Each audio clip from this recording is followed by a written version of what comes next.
Right now, we're seeing a sentiment score of plus 0.08, which is a notable uptick compared to our historical baseline. This isn't just a casual shift, it indicates a subtle but significant positive trend that could influence decision-making. With momentum holding steady at plus 0.00 and 19 semantic clusters identified, you're equipped with rich insights to understand underlying market dynamics. Imagine using this API to enhance your trading algorithm. Integrating this sentiment data can give you an edge by pinpointing opportunities that are often overlooked.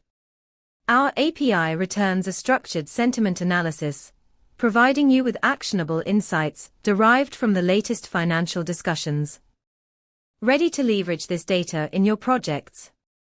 Check out our documentation at pulsebit.lojenterprise.com/docs.